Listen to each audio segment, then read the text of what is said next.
Hey everybody, this is Eric Brady with Seattle Sound Home Inspections again. Just another kind of emergency repair we're doing here.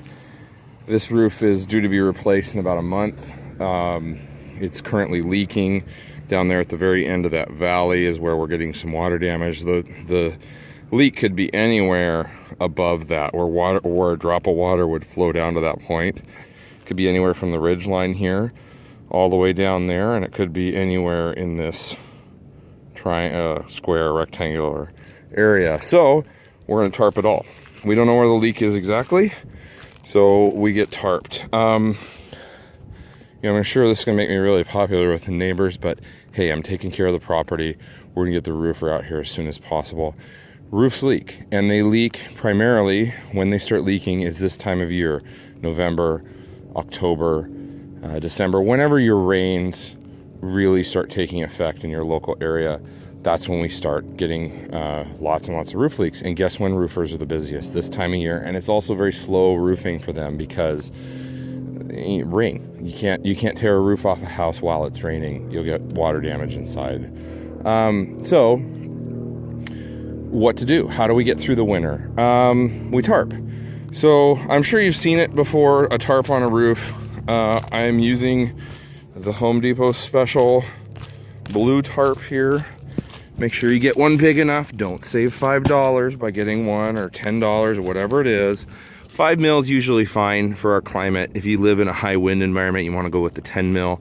Really, it has more to do with how you fasten it down than the quality of the tarp, as long as it's not leaking when you buy it. There's a couple tools you're going to need here.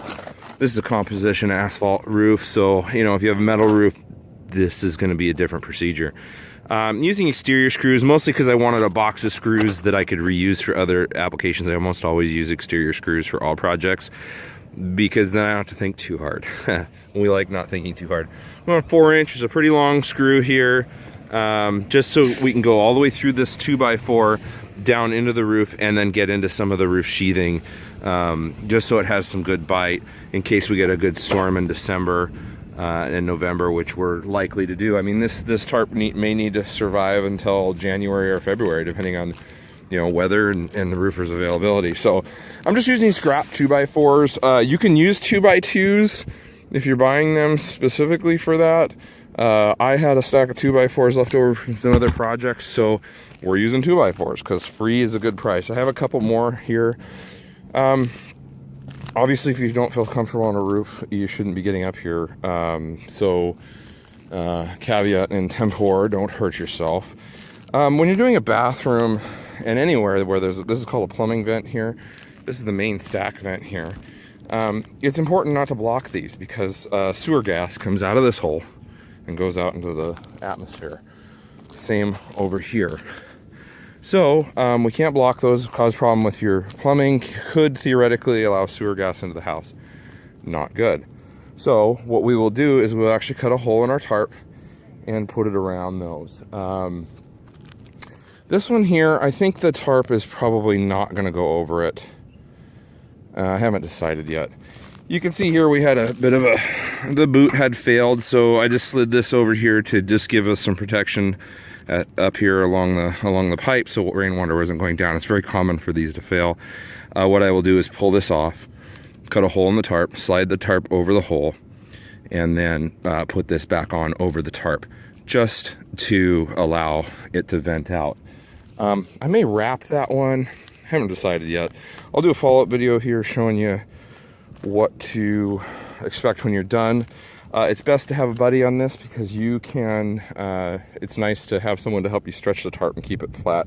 Flatter it is, less likely it is for wind to get under it and catch it and rip it off the house, which is not what we're trying to accomplish. Anyway, yeah, tarping your roof. Guess when roofers are busy? This time of year. So this is a homeowner item. I mean, finding a handyman to do this on short notice before the next rainstorm, which, by the way, is supposed to rain a lot tomorrow and basically the next 10 days in the Salem, Oregon area where I'm doing this.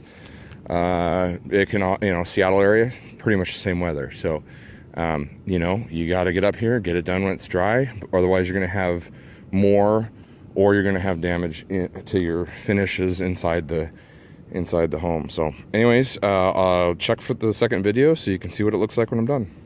Talk to you later. Bye.